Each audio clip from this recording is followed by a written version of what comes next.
ಕದನ ವಿರಾಮವನ್ನ ಟ್ರಂಪ್ ಘೋಷಣೆ ಮಾಡಿದ್ದಾರೆ. ಇರಾನ್ ಮೇಲಿನ ದಾಳಿಯನ್ನ ತಡೆ ಹಿಡಿದಿದ್ದೀನಿ ಅಂತ ಅಮೆರಿಕ ಅಧ್ಯಕ್ಷ ಡೊನಾಲ್ಡ್ ಟ್ರಂಪ್ ಘೋಷಣೆ ಮಾಡಿದ್ದಾರೆ. ಪಾಕ್ ಪ್ರಧಾನಿ ಸೇನಾ ಮುಖ್ಯಸ್ಥರಿಂದ ಸಂಧಾನ ಆಗಿದೆ. ಪಾಕ್ ಮನವಿಯ ಮೇರೆಗೆ ಕದನ ವಿರಾಮವನ್ನ ಘೋಷಿಸ್ತಾ ಇದ್ದೀವಿ ಅಂತ ಟ್ರಂಪ್ ಅಧಿಕೃತವಾಗಿ ಹೇಳ್ಕೊಂಡಿದ್ದಾರೆ. ಕೂಡಲೇ ಹರ್ಮುಜ್ ಜಲಸಂಧಿಯನ್ನ ಮುಕ್ತಗೊಳಿಸಬೇಕು. ಎರಡೂ ದೇಶಗಳು ಯುದ್ಧವನ್ನ ನಿಲ್ಲಿಸ್ತಾ ಇದ್ದೀವಿ. ಇರಾನ್ 10 ಬೇಡಿಕೆಗಳನ್ನ ನಮ್ಮ ಮುಂದೆ ಇಟ್ಟಿದೆ. ಇರಾನ್ ಬೇಡಿಕೆಯನ್ನ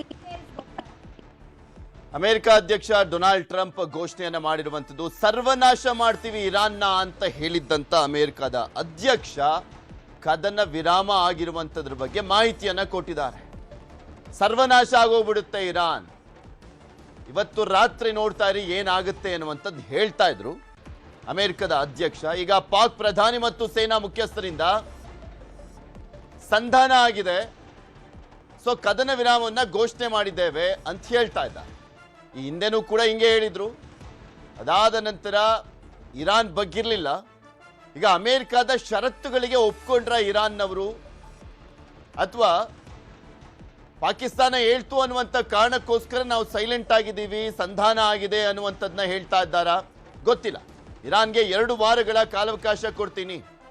ಈ ಒಪ್ಪಂದ ಇರಾನ್ನಲ್ಲಿ ಶಾಂತಿ ಸ್ಥಾಪನೆಗೆ ಸಹಕಾರಿಯಾಗಬೇಕು, ದೀರ್ಘಾವಧಿ ಸಮಸ್ಯೆಗೆ ಇತಿಶ್ರೀ ಹಾಡಲಿಕ್ಕೆ ಬಯಸಿದ್ದೇವೆ ಅಂತ ಅಮೆರಿಕದ ಅಧ್ಯಕ್ಷ ಹೇಳ್ತಾ ಇರುವಂಥದ್ದು.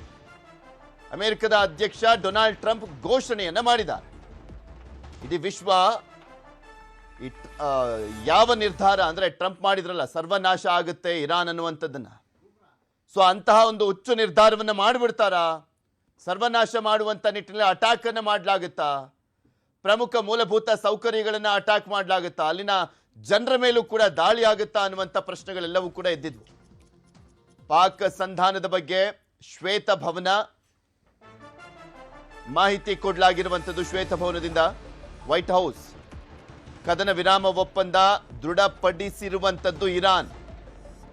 ಅಮೆರಿಕ ನಮ್ಮ ಬೇಡಿಕೆಗಳಿಗೆ ಒಪ್ಪಿದೆ. ನೋಡಿ, ಇರಾನ್ ಅವರು ಹೇಳ್ತಾ ಇದ್ದಾರೆ ನಮ್ಮ ಬೇಡಿಕೆಗಳಿಗೆ ಒಪ್ಪಿದೆ. ಅವರು 10 ಅಂಶಗಳ ಬೇಡಿಕೆಗಳಿಗೆ ಅಮೆರಿಕ ಒಪ್ಪಿದೆ ಅಂತ ಹೇಳ್ತಾ ಇದ್ದಾರೆ. ಅಂದ್ರೆ ಇಲ್ಲಿ ಎರಡೂ ಕಡೆಯಿಂದಲೂ ಕೂಡ ಷರತ್ತುಗಳನ್ನು ಒಪ್ಕೊಳ್ಳಲಾಗಿದೆಯಾ? ಮಧ್ಯಸ್ಥಿಕೆ ವಹಿಸಿದ್ದಕ್ಕೆ ಪಾಕಿಸ್ತಾನಕ್ಕೆ ಧನ್ಯವಾದ. ಇರಾನ್ ವಿದೇಶಾಂಗ ಸಚಿವ ಅರಾಕ್ಚಿ ಹೇಳಿಕೆಯನ್ನ ಕೊಟ್ಟಿರೋದು. ಮಧ್ಯಸ್ಥಿಕೆಯನ್ನು ವಹಿಸಿದ್ದು ಪಾಕಿಸ್ತಾನ, ಅವರಿಗೆ ಧನ್ಯವಾದ ಅಂತ ಹೇಳಿದ್ದಾರೆ. ಪಾಕಿಸ್ತಾನದ ಅಧ್ಯಕ್ಷ ಶಹಬಾಜ್ ಶರೀಫ್ ಮತ್ತು ಸೇನಾ ಮುಖ್ಯಸ್ಥ ಆಸಿಫ್ ಮುನೀರ್ ಇವರಿಬ್ಬರ ಸಂಧಾನದ ಅದರ ಮಧ್ಯಸ್ಥಿಕೆ, ಅವರಿಬ್ಬರು ಇರಾನ್ನವ್ರನ್ನ ಮತ್ತೆ ಅಮೆರಿಕದವ್ರನ್ನ ಕೂರಿಸಿಕೊಂಡು ಸಂಧಾನ ಮಾಡಿರುವಂಥದ್ದು ಯಶಸ್ವಿಯಾಗಿದೆ. ಕದನ ವಿರಾಮ ಒಪ್ಪಂದಕ್ಕೆ ನಾವು ಬದ್ಧರಾಗಿದ್ದೇವೆ ಅಂತ ಹೇಳ್ತಾ ಇದ್ದಾರೆ ಇರಾನ್ನ ವಿದೇಶಾಂಗ ಸಚಿವ ಅರಾಕ್ಚಿ ಹೇಳಿಕೆ ಇದು. ಅಂದ್ರೆ ಇಬ್ಬರ ಬೇಡಿಕೆಗಳನ್ನ ಇಬ್ಬರೂ ಕೂಡ ಒಪ್ಕೊಂಡಿದ್ದಾರೆ ಅಂತ. ಅಮೆರಿಕ ಕೂಡ ಕೆಲವೊಂದು ಬೇಡಿಕೆಗಳನ್ನ ಅಂದ್ರೆ ಷರತ್ತುಗಳನ್ನ ಹಾಕಿತ್ತು, ಇರಾನ್ ಕೂಡ ಷರತ್ತುಗಳನ್ನು ಹಾಕಿತ್ತು. ಪ್ರಮುಖವಾದಂತಹ 10 ಷರತ್ತುಗಳನ್ನು ಹಾಕಲಾಗಿತ್ತು. ಇಬ್ಬರೂ ಕೂಡ ಅವರವರ ಷರತ್ತುಗಳನ್ನು ಒಪ್ಕೊಂಡಿದ್ದಾರಾ ಅಂತ ಸ್ಟೇಟ್ಮೆಂಟ್ ನೋಡ್ತಾ ಇದ್ರೆ ಅದೇ ರೀತಿಯಾಗಿ ಅನಿಸ್ತಾ ಇದೆ. ಇದ್ರ ಬಗ್ಗೆ ಇನ್ನಷ್ಟು ಮಾಹಿತಿಯನ್ನು ಕೊಡ್ತಾ ಹೋಗ್ತಾರೆ ನಮ್ಮ ನ್ಯೂಸ್ ಎಡಿಟರ್ ಆಗಿರುವಂತಹ ಡಾಕ್ಟರ್ ರಮೇಶ್ ಕುಮಾರ್ ಜೋಲ್ದಾಳ್ ನಮ್ಮ ಜೊತೆ ನೇರ ಸಂಪರ್ಕದಲ್ಲಿ ಜಾಯ್ನ್ ಆಗಿದ್ದಾರೆ ನ್ಯೂಸ್ ಡೆಸ್ಕ್ ಇಂದ. ರಮೇಶ್, ಕದನ ವಿರಾಮ ಆಗಿದೆ, ಫೈನಲಿ ಸರ್ವನಾಶ ಮಾಡ್ಬಿಡ್ತೀವಿ ಇರಾನ್ನ ಅಂತ ಹೇಳಿದ್ರು. ಬಟ್ ಬೆಳಗ್ಗೆ ನೋಡುವಂತಹ ಸಂದರ್ಭದಲ್ಲಿ ಇಲ್ಲ, ಎಲ್ಲವೂ ಶಾಂತವಾದಂತೆ ಕಾಣಿಸ್ತಾ ಇದೆ. ಅಂದ್ರೆ ಎರಡೂ ದೇಶಗಳ ಷರತ್ತುಗಳನ್ನು ಇಬ್ಬರೂ ಕೂಡ ಒಪ್ಕೊಂಡಿದ್ದಾರೆ. ಯಾವ ರೀತಿಯಾಗಿ ಒಪ್ಪಂದದ ಮಾತುಕತೆ ಆಗಿದೆ, ಯಾವೆಲ್ಲ ಕಂಡೀಷನ್ಸ್ಗಳಿಗೆ ಓಕೆ ಆಗಿದೆ?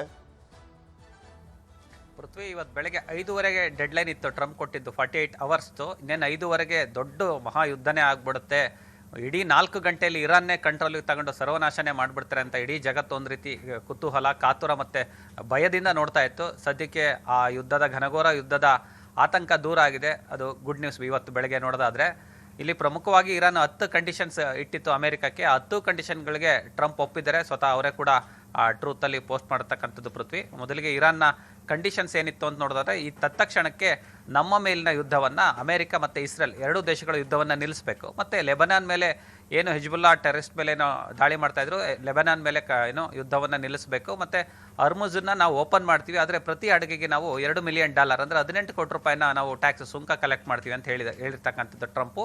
ಈ 18 ಕೋಟಿಯಲ್ಲಿ 9 ಕೋಟಿ ಏನಂದರೆ 50% ಒಮನ್ ದೇಶಕ್ಕೆ ಕೊಡ್ತೀವಿ, ಮತ್ತು ಇನ್ನು 50% 9 ಕೋಟಿ ಪ್ರತಿ ಅಡುಗೆಂದು ಏನು ಉಳಿಯುತ್ತೆ ಆ 50%ಅಲ್ಲಿ ಇರಾನ್ನಲ್ಲಿ ಇದುವರೆಗೂ ಏನೇನು ಎಲ್ಲ ನಾಶ ಆಗಿದೆ ಯುದ್ಧದ ಪರಿಣಾಮದಿಂದ 40 ದಿನಗಳ ಕಾಲ ಆ ರೀಕನ್ಸ್ಟ್ರಕ್ಷನ್ಸ್ಗೆ ಏನು ಇರಾನ್ನ ಮತ್ತೆ ಮರುನಿರ್ಮಾಣ ಮಾಡೋದಕ್ಕೆ ಹಣವನ್ನು ಬಳಸ್ತೀವಿ ಅಂತಕ್ಕಂಥದ್ದು ಇರಾನ್ ಇಟ್ಟಿರ್ತಕ್ಕಂಥ ಕಂಡೀಷನ್ಸು. ತತ್ಕ್ಷಣಕ್ಕೆ ಸೇನೆಯನ್ನು ವಾಪಸ್ ತಗೋಬೇಕು ಅಂತ ಹೇಳಿದರೆ ನಾಟ್ ಓನ್ಲಿ ಇರಾನ್ ಮತ್ತು ಗಲ್ಫ್ ಕಂಟ್ರೀಸಲ್ಲಿ ಎಲ್ಲೆಲ್ಲಿ ಅಮೇರಿಕದ ಸೇನಾ ನೆಲೆಗಳು ಇತ್ತು, ಎಲ್ಲೆಲ್ಲಿ ಸೈನಿಕರನ್ನ ಬೀಡುಬಿಟ್ಟಿದ್ರು ಅದೆಲ್ಲ ನೀವು ಪ್ಯಾಕಪ್ ಮಾಡ್ಕೊಂಡು ವಾಪಸ್ ಹೋಗಬೇಕು ಅಂತಕ್ಕಂಥದ್ದು ಪ್ರಮುಖ ಕಂಡೀಷನ್ಸು.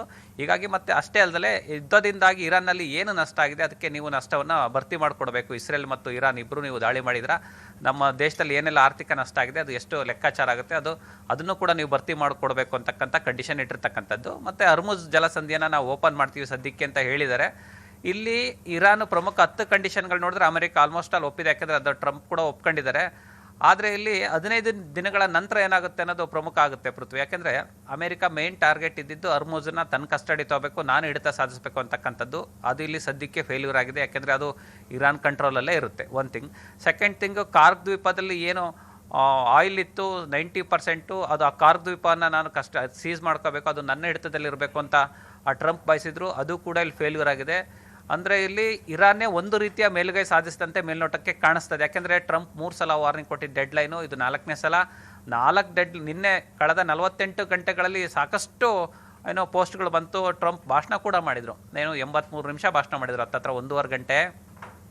ಇಡೀ ಇರಾನ್ನ ನಾಗರಿಕತೆಯನ್ನೇ ನಾವು ಸರ್ವನಾಶ ಮಾಡ್ತೀನಿ, ಹಿಂದೆಂದೂ ಕಾಣದಂಥ ದಾಳಿ ಮಾಡ್ತೀನಿ ಅಂದರೆ ಇಡೀ ನಾಗರಿಕತೆಯನ್ನು ಸರ್ವನಾಶ ಮಾಡುವಂಥ ಶಕ್ತಿ ಇರ್ತಕ್ಕಂಥದ್ದು ಅಣು ಬಾಂಬ್ಗೆ ಮಾತ್ರ. ಹಾಗಾಗಿ ನ್ಯೂಕ್ಲಿಯರ್ ಬಾಂಬನ್ನು ಆಗ್ತಾರೆ ಇನ್ನೇನು ಅಂತಕ್ಕಂಥದ್ದು ದೊಡ್ಡ ಚರ್ಚೆ ಆಗಿತ್ತು. ಅಂದರೆ ಟ್ರಂಪ್ ವಾರ್ನಿಂಗ್ ಕೊಟ್ಟಿದ್ದು ಲೆವೆಲ್ಲೇ ಆ ರೀತಿ ಇತ್ತು, ನ್ಯೂಕ್ಲಿಯರ್ ವೆಪನ್ನೇ ಯೂಸ್ ಮಾಡಿಬಿಡ್ತೀವಿ, ಸರ್ವನಾಶ ಮಾಡ್ತೀನಿ ಆ ರೀತಿ ಇತ್ತು. ಹಾಗಾಗಿ ಎಲ್ಲೋ ಒಂದು ರೀತಿ ಆದರೆ ಇರಾನ್ ಬಗ್ಗಿರಲಿಲ್ಲ. ಆದರೆ ಪಾಕಿಸ್ತಾನ, ಟರ್ಕಿ ಮತ್ತು ಈಜಿಪ್ಟ್ 3 ದೇಶಗಳು ಒಂದು ರೀತಿಯ ಸಂಧಾನ ಸಕ್ಸಸ್ ಅನ್ನಂಗೆ ಕಾಣಿಸ್ತಾ ಇದೆ. ಶೆಹಬಾಜ್ ಶರೀಫ್, ಪಾಕಿಸ್ತಾನ ಪ್ರಧಾನಿ ಶೆಹಬಾಜ್ ಶರೀಫ್ ಮತ್ತು ಆಸಿಫ್ ಮುನೀರ್ ಸೇನಾ ಮಿಲಿಟರಿ ಚೀಫ್ ಏನಿದ್ದಾರೆ ಅವರು ಸಂಧಾನದ ಮೂಲಕ ಸಕ್ಸಸ್ ಆಗಿದೆ ಅಂತ ಟ್ರಂಪ್ ಹೇಳಿರ್ತಕ್ಕಂಥದ್ದು. ಸದ್ಯಕ್ಕೆ 15 ದಿನಗಳ ಕಾಲ ಸೀಸ್ ಫೈರ್ ಆಗಿದೆ. ಆದರೆ ಸೀಸ್ ಫೈರ್ 15 ದಿನಗಳ ನಂತರ ಮತ್ತೆ ಯಾವುದೆಲ್ಲ ಹೊಸ ಕಂಡೀಷನ್ಸ್ ಏನಾದ್ರು ಆ್ಯಡ್ ಆಗುತ್ತಾ, ಏನಾಗುತ್ತೆ ಅಂತ ತುಂಬ ಕುತೂಹಲ ಇದೆ. ಸದ್ಯಕ್ಕೆ 15 ದಿನ ಯುದ್ಧ ನಿಲ್ಲುತ್ತೆ. ಈ ಯುದ್ಧ ನಿಲ್ಲೋದ್ರಿಂದ ಪೂರ್ವ ಏಷ್ಯಾದ ರಾಷ್ಟ್ರಗಳು ಮತ್ತು ಭಾರತಕ್ಕೆ ಏನೆಲ್ಲ ಅನುಕೂಲ ಆಗುತ್ತೆ ಅನ್ನೋದು ಬಹುಮುಖ್ಯವಾಗಿ ಇಲ್ಲಿ ನೋಡಬೇಕಾಗತ್ತೆ ಪೃಥ್ವಿ. ಪ್ರಮುಖವಾಗಿ ಯುದ್ಧ ನಿಂತಿರೋದ್ರಿಂದ ನೋಡಿ, ಕ್ರೂಡ್ ಆಯಿಲು $110ರಿಂದ $112 ಇತ್ತು ಬ್ಯಾರಲ್ಗೆ, ಈಗ 95ರಿಂದ 93 ಇಳಿತಾ ಇದೆ ಬೆಳಗ್ಗೆಯಿಂದ. ಒಂದು 2-3 ಅವರ್ಸಲ್ಲಿ ಕ್ರೂಡ್ ಆಯಿಲ್ ಕಚ್ಚಾ ತೈಲದ ಬೆಲೆ ತುಂಬ ಕಡಿಮೆ ಇಳ್ತದೆ. ಹೀಗಾಗಿ ಕ್ರೂಡ್ ಆಯಿಲ್ ಬೆಲೆ ಇಳಿಯೋದ್ರಿಂದ ಪೆಟ್ರೋಲ್ ಮತ್ತು ಡೀಸೆಲು ಮತ್ತು ಪೆಟ್ರೋಕೆಮಿಕಲ್ಸ್ ಏನು ರೇಟ್ಗಳಿತ್ತು ಅದು ಆಟೋಮೆಟಿಕಲಿ ನಿಧಾನಕ್ಕೆ ಕಡಿಮೆ ಆಗೋಂಥ ಚಾನ್ಸಸ್ ಇದೆ ಪೃಥ್ವಿ. ಮತ್ತೆ ಹಡಗುಗಳು ದಿನ ನೋಡುವಂತ ಸಂದರ್ಭದಲ್ಲಿ ತುಂಬಾ ಕಾಡಿ ಬೇಡಿ ಒಟ್ನಲ್ಲಿ ಹೇಗಾದ್ರೂ ಮಾಡಿ ನಿಂತ್ರೆ ಸಾಕಪ್ಪ ಅನ್ನುವಂಥ ಪರಿಸ್ಥಿತಿ ಆಕ್ಚುಲಿ ಅಮೆರಿಕಕ್ಕೆ ಇತ್ತ ಅಂತ. ಯಾಕೆಂದ್ರೆ ಒಂದ್ ಕಡೆ ಪ್ರತಿಷ್ಠೆ ಈಗೋ ಟ್ರಂಪ್ಗೆ ಹೇಗಾದ್ರೂ ಮಾಡಿ ಗೆಲ್ಲಬೇಕು ಅಂತ, ಆದರೆ ವಿಲ್ ಪವರೇ ಮೇಯ್ನ್ ಆಗಿರೋದು. ನೀವು ಎಷ್ಟೇ ಸೇನಾ ಶಕ್ತಿಯನ್ನು ಹೊಂದಿದ್ರು ಅನ್ನುವಂಥ ರೀತಿಯಲ್ಲಿ ಇರಾನ್ ಕೂಡ ಹೋರಾಟವನ್ನು ಮಾಡ್ತಿತ್ತು. ಸೋತು ಗೆದ್ದಂತಾಗಿದೆಯಾ ಇರಾನ್ ಇಲ್ಲಿ? ಯಾಕೆಂದರೆ ಪ್ರತಿಷ್ಠೆ ಕೂಡ ಅಮೆರಿಕದ್ದು ಮಣ್ಪಾಲಾದಂತನೇ ಆಗ್ತಾ ಇದೆ. ಒಟ್ಟಿನಲ್ಲಿ ಹೇಗಾದರೂ ನಿಂತು ಆಗ್ತಾ ಇದ್ದಂಥ ಒಂದು ದೊಡ್ಡ ಮಟ್ಟದಲ್ಲಿ ಆರ್ಥಿಕ ನಷ್ಟ ಇತ್ತಲ್ಲ, ಅದನ್ನು ತಪ್ಪಿಸಿದ್ರೆ ಸಾಕು ಅನ್ನುವಂಥ ರೀತಿಯಲ್ಲಿ ಕದನ ವಿರಾಮ ಆದಂತೆ ಕಾಣಿಸ್ತಾ ಇದೆ. ಪೃಥ್ವಿ, ಇಲ್ಲಿ ಮೇಲ್ನೋಟಕ್ಕೆ ನಾವೀಗ ಟ್ರಂಪ್ನೇ ಮಂಡಿ ಊರಿ ಸೋತಿದ್ದಾರೆ ಅಂತಲೂ ಹೇಳೋಕ್ಕಾಗಲ್ಲ, ಇರಾನು ತಾನೇ ಒಪ್ಕೊಂಡು ನಾಶ ಆಗ್ಬಿಡ್ತೀನಿ ಅನ್ನೋ ಭಯದಿಂದ ಒಪ್ಕೊಂಡಿದೆ ಅಂತಲೂ ಕೂಡ ಹೇಳೋಕ್ಕಾಗಲ್ಲ. ಯಾಕೆಂದರೆ ಒಂದು ಕಡೆ ನೋಡಿ, ಇರಾನಲ್ಲಿ ಸಾಕಷ್ಟು ಆರ್ಥಿಕ ನಷ್ಟ ಆಗಿದೆ, ಮತ್ತು ಸಾಕಷ್ಟು ಮೂಲ ಸೌಕರ್ಯಗಳನ್ನೆಲ್ಲ ಉಡಾಯಿಸ್ತಾ ಇತ್ತು. ನೋಡಿ, ನಿನ್ನೆ ಟ್ರೈನ್ಗಳಿಗೆಲ್ಲ ಬ್ಲಾಸ್ಟ್ ಮಾಡ್ತೀವಿ, ರೈಲ್ವೆ ಹಳಿಗಳನ್ನ ಬ್ಲಾಸ್ಟ್ ಮಾಡ್ತೀವಿ ಅಂತ ಹೇಳಿದ್ರು, ಏರ್ಪೋರ್ಟ್ಗಳ ಮೇಲೆ ದಾಳಿ ಮಾಡ್ತಾ ಇದೆ, ಮತ್ತು ಇರಾನ್ನ ಮಿತ್ರ ರಾಷ್ಟ್ರಗಳ ಮೇಲೆಲ್ಲ ದಾಳಿ ಕೂಡ ಮಾಡ್ತಾ ಇತ್ತು. ಹೀಗಾಗಿ ಸಾಕಷ್ಟು ನಷ್ಟ ಆಗಿತ್ತು. ಮತ್ತು ಮಿಲಿಟ್ರಿಯಲ್ಲಿ ಟಾಪ್ 1, 2, 3, 4 ಏನು ಟಾಪ್ ಲೀಡರ್ಸ್ ಇದ್ದರು ಮಿಲಿಟ್ರಿ ಅವರು, ಅವ್ರನ್ನೆಲ್ಲ ಹೊಡೆದಾಕಿದ್ದು. ಕಮೇನಿ ಸತ್ತೋಗಿದ್ರು, ಈಗ ಮುಷ್ತಾಬಾ ಕಮೇನಿ ಕೋಮಾದಲ್ಲಿದ್ದಾರೆ ಅಂತಿದ್ದಾರೆ. ಅಂದರೆ ಒಂದು ರೀತಿ ಎಲ್ಲ ಅದಕ್ಕೂ ಅಂದರೆ ಧೈರ್ಯವಾಗಿ ನಾನು ಯುದ್ಧವನ್ನು ಎದುರಿಸ್ತೀನಿ, ಕಂಟಿನ್ಯೂ ಮಾಡ್ತೀನಿ, ಅಮೆರಿಕಕ್ಕೆ ಎದುರಲ್ಲ ಅಂತ ಎಲ್ಲ ಒಂದು ಕಡೆ ಹೇಳೋದು ಬೇರೆ, ಆದರೆ ಒಳಗೆ ಇರ್ತಕ್ಕಂಥ ಸಂಕಷ್ಟಗಳು ಒಂದಿಷ್ಟು ಹೇಳ್ಕೊಳ್ಳೋದಕ್ಕಾಗಲ್ಲ. ಯಾಕಂದರೆ ಪ್ರಪಂಚದ ಕಣ್ಣಿಗೆ ಅಮೆರಿಕವನ್ನು ಎದುರಿಸ್ತಿದ್ದೀನಿ ಅಂತ ತೋರಿಸ್ಕೋಬೇಕು. ಆದರೆ ನನ್ನ ಹತ್ರ ಈಗ ಎಷ್ಟು ಪವರ್ ಇದೆ, ಆರ್ಥಿಕ ಸಂಪನ್ಮೂಲ ಎಷ್ಟಿದೆ ನನ್ನ ಹತ್ರ ಮಿಸೈಲ್ಸ್ ಎಷ್ಟಿದೆ, ನನ್ನ ಹತ್ರ ಡ್ರೋನ್ಸ್ ಎಷ್ಟಿದೆ, ನಾನು ಇನ್ನೆಷ್ಟು ದಿನ ಯುದ್ಧ ಮಾಡಬೇಕು ಅಂತಕ್ಕಂಥದ್ದು ಪ್ರಶ್ನೆ ಒಳಗೊಳಗೆ ಬಂದಿರುತ್ತೆ ಪೃಥ್ವಿ. ಹಾಗಾಗಿ ಎಲ್ಲೋ ಒಂದು ರೀತಿ ಇರಾನ್ಗೂ ಇದು ಬೇಕಿತ್ತು ಅನಿಸುತ್ತೆ. ಹಾಗಾಗಿ ಒಂದಿಷ್ಟು ಕಂಡೀಷನ್ಸ್ ಹಾಕಿ ಒಪ್ಪಿರ್ತಕ್ಕಂಥದ್ದು. ಮತ್ತು ಟ್ರಂಪ್ ಮೇಲ್ಗೈ ಸಾಧಿಸಿದ ಅಂತ ನೋಡೋದಾದ್ರೆ ಖಂಡಿತ ಸದ್ಯಕ್ಕೆ ಇಲ್ಲ ಅಂತ ಅನ್ಸುತ್ತೆ. ಯಾಕೆಂದ್ರೆ ಇದು ಇನ್ನೇನು ವಾರ್ ಮಾಡೇ ಬಿಡ್ತೀನಿ ನಾನು ನ್ಯೂಕ್ಲಿಯರ್ ಬಾಂಬನ್ನು ಹಾಕೇ ಬಿಡ್ತೀನಿ ಅನ್ನೋ ಮಟ್ಟಕ್ಕೆ ಹೇಳ್ತಾ ಇದ್ರು. ಹಾಗಾಗಿ ಎಲ್ಲ ನಾವು ಮಾತನಾಡ್ತಾ ಇದ್ವಲ್ಲ ರಮೇಶ್, ಒಂಥರ ಬುಟ್ಟಿಲ್ ಹಾವಿದೆ ಬಿಟ್ಬಿಡ್ತೀನಿ ಅನ್ನುವಂಥ ರೀತಿಯಲ್ಲಿ ಎದುರಿಸಿನೇ ಆಮೇಲೆ ಕದನ ವಿರಾಮ ತಂದಂತೆನೂ ಕೂಡ ಕಾಣಿಸ್ತದೆ. ಯಾಕೆಂದ್ರೆ ಈ ಹಿಂದೆ 3 ಬಾರಿ ಇದೇ ರೀತಿಯಾಗಿ ಮಾಡಿದ್ರು ಕೂಡ ಸಕ್ಸಸ್ ಆಗಿರಲಿಲ್ಲ. ಓಕೆ, ಈಗ ಈ ಹಿಂದೆನೂ ಕೂಡ ಅಮೆರಿಕ ಸೀಸ್ ಫೈರ್ ಅಂತ ಹೇಳ್ತಾ ಇತ್ತು, ಇನ್ನೊಂದು ಕಡೆ ಇಸ್ರೇಲ್ ಕಡೆಯಿಂದ ಅಟ್ಯಾಕ್ ಅನ್ನ ಮಾಡಿಸ್ತಾ ಇದ್ರು. ಈಗ ಇಸ್ರೇಲು ಕೂಡ ಕದನ ವಿರಾಮ ವಿಚಾರಕ್ಕೆ ಸಂಬಂಧಪಟ್ಟಂತೆ ಅವರು ಒಪ್ಕೊಂಡಿದ್ದಾರೆ, ಅವರು ದಾಳಿಯನ್ನ ನಿಲ್ಲಿಸಿದಾರ, ಇಲ್ಲ ಅಮೆರಿಕಕ್ಕೂ ನಮಗೂ ಸಂಬಂಧ ಇಲ್ಲ, ನಾವು ದಾಳಿ ಮಾಡ್ತಾ ಇರ್ತೀವಿ ಅಂತ ಅವ್ರು ಮಾಡ್ತಾ ಇದಾರ? ಪೃಥ್ವಿ, ಇದೇ ಮೇಜರ್ ಪ್ರಶ್ನೆ ಇರ್ತಕ್ಕಂಥದ್ದು. ಈಗ ನೋಡಿ, ಅಫಿಷಿಯಲ್ ಆಗಿ ಟ್ರಂಪ್ ಪೋಸ್ಟ್ ಮಾಡಿದ್ದಾರೆ ಮತ್ತು ಇರಾನ್ ಅವರು ಪೋಸ್ಟ್ ಮಾಡಿದ್ದಾರೆ, ನಾವು 2 ಕಡೆ ಸಂಧಾನಕ್ಕೆ ಒಪ್ಪಿದ್ವಿ, 15 ದಿನ ಸೀಸ್ ಫೈರ್ ಮಾಡ್ತೀವಿ ಅಂತಕ್ಕಂಥದ್ದು. ಅದು ಇಸ್ರೇಲ್ ಕಡೆಯಿಂದ ಅಫಿಷಿಯಲ್ ಆಗಿ ಯಾವುದೇ ಪೋಸ್ಟ್ ಬಂದಿಲ್ಲ ಇಲ್ಲಿ.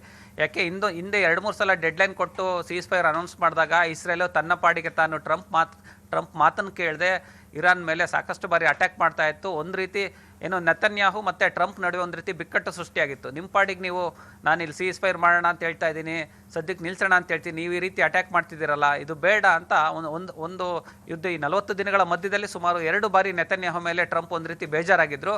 ಆದರೆ ಈಗ ಅಫಿಷಿಯಲ್ ಆಗಿ ಇರಾನ್ ಒಪ್ಪದಂಗೆ ಕಾಣಲ್ಲ, ಇಸ್ರೇಲ್ ಸದ್ಯಕ್ಕೆ ಒಪ್ಪದಂಗೆ ಕಾಣಲ್ಲ. ಯಾಕಂದರೆ ಅಫಿಷಿಯಲ್ ಆಗಿ ಇದುವರೆಗೂ ಯಾವುದೇ ಸ್ಟೇಟ್ಮೆಂಟು ಬಂದಿಲ್ಲ, ಮತ್ತು ಟ್ವಿಟ್ಟರ್ ಆಗಲಿ ಯಾವುದೇ ಪೋಸ್ಟ್ಗಳು ಕೂಡ ಬಂದಿಲ್ಲ. ಹಾಗಾಗಿ ಪೋಸ್ಟ್ ಮಾಡ್ಬೋದೇನೋ, ನೋಡಬೇಕು. ಯಾಕಂದ್ರೆ ಈಗ ಹತ್ತತ್ರ 3 ಅವರ್ ಆಯಿತು, ಒಪ್ಪಿಲ್ಲ. ಆಮೇಲೆ ಇಲ್ಲಿ ಮೇಲ್ನೋಟಕ್ಕೆ ಪೃಥ್ವಿ ನೋಡಿ, ಅಮೆರಿಕ ಮೇನ್ ಅಜೆಂಡಾ ಇಟ್ಕೊಂಡಿದ್ದು ಒಂದು ಕಾರ್ಗ್ನ ಕಂಟ್ರೋಲ್ ತಗೋಬೇಕು, ಅರ್ಮುಸ್ ಕಂಟ್ರೋಲ್ ತಗೋಬೇಕು, ಮತ್ತು ಇರಾನ್ ಬಳಿ ಏನು ನ್ಯೂಕ್ಲಿಯರ್ ಇತ್ತು ಒಂದು 450 kg, ಅದನ್ನು ಸರೆಂಡರ್ ಮಾಡಬೇಕು ಅಂತ ಪ್ರಮುಖವಾಗಿ ಪಟ್ಟಿರ್ತಕ್ಕಂಥದ್ದು. ವಿಶ್ವಸಂಸ್ಥೆಯಲ್ಲೂ ಕೂಡ ಅದೇ ಅಜೆಂಡಾ ಮುಂದಿಟ್ಟಿದ್ದೇನೋ, ನ್ಯೂಕ್ಲಿಯರ್ ತುಂಬ ಯೂಸ್ ಮಾಡ್ತಾ ಇದೆ ಇರಾನು, ಅದನ್ನೆಲ್ಲ ಸರೆಂಡರ್ ಮಾಡಿದರೆ ಒಳ್ಳೆಯದು, ಇಲ್ಲಾಂದರೆ ಇಡೀ ಜಗತ್ತಿಗೆ ಅಪಾಯ ಕಾದಿದೆ. ಈ ಉದ್ದೇಶದಿಂದ ನಾನು ಇಸ್ರೇಲ್ ಬೆನ್ನಿಗೆ ನಿಂತು ಇರಾನ್ ಮೇಲೆ ಯುದ್ಧ ಮಾಡ್ತೀನಿ ಅಂತಕ್ಕಂಥದ್ದು ಅಮೆರಿಕ ಇಡೀ ಜಗತ್ತಿಗೆ ಮತ್ತು ವಿಶ್ವಸಂಸ್ಥೆಯಲ್ಲಿ ಹೇಳಿರ್ತಕ್ಕಂಥದ್ದು. ಆದರೆ ಪ್ರಮುಖ ಅಜೆಂಡಾನೇ ಇಲ್ಲ, ಅಲ್ಲೇನೇ ನ್ಯೂಕ್ಲಿಯರ್ ಸರೆಂಡರ್ ಮಾಡಿಸೋದಕ್ಕೆ ತುಂಬ ಪ್ರಯತ್ನ ಪಡ್ತು, ಅದು ಸದ್ಯಕ್ಕೆ ಫೇಲ್ಯೂರ್ ಆಗಿರೋ ಥರ ಕಾಣ್ತದೆ. ಬಟ್ 15 ದಿನ ಆದಮೇಲೆ ಏನಾದರೂ ಇನ್ನೊಂದಿಷ್ಟು ಹೊಸ ಕಂಡೀಷನ್ಸ್ ಏನಾರು ಹಾಕುತ್ತಾ, ನ್ಯೂಕ್ಲಿಯರ್ನ ಸರೆಂಡರ್ ಮಾಡಿಸುತ್ತಾ, ಅಥವಾ ಅರ್ಮುಸ್ ಮೇಲೆ ಕಂಟ್ರೋಲ್ ತಗೋಬೇಕು ಅಂತಿತ್ತು. ಈಗ ಸದ್ಯಕ್ಕೆ ನಯಾ ಪೈಸೆ ಕೂಡ ಲಾಭ ಇಲ್ಲ. ಅರ್ಮುಸ್ ಏನು ಈಗ ಇರಾನ್ಗೆ ಬಿಟ್ಕೊಟ್ಟಂಗಾಗಿದೆ ಸದ್ಯಕ್ಕೆ, ಟ್ಯಾಕ್ಸ್ ಎಲ್ಲ ಅವರೇ ಕಲೆಕ್ಟ್ ಮಾಡ್ಕೊಂತಿದ್ರೆ. ಇದರಲ್ಲಿ ಸದ್ಯಕ್ಕೆ ಅಮೆರಿಕಕ್ಕೇನು ಲಾಭ ಮೇಲ್ನೋಟಕ್ಕೆ ಕಾಣಿಸ್ತಿಲ್ಲ. ಆದರೆ 15 ದಿನಗಳ ಬಳಿಕ ಮತ್ತೇನಾದರೂ ಸ್ವಲ್ಪ ಕಂಡೀಷನ್ಸ್ನಲ್ಲಿ ಅಗ್ಗಜಗಾಟಗಳಾಗಿ ಒಂದಿಷ್ಟು ಅಮೆರಿಕ ಲಾಭ ಮಾಡಿಕೊಳ್ಳುವಂತಹ ಪ್ರಯತ್ನ ಇದ್ರೂ ಇರ್ಬೋದು ಪೃಥ್ವಿ.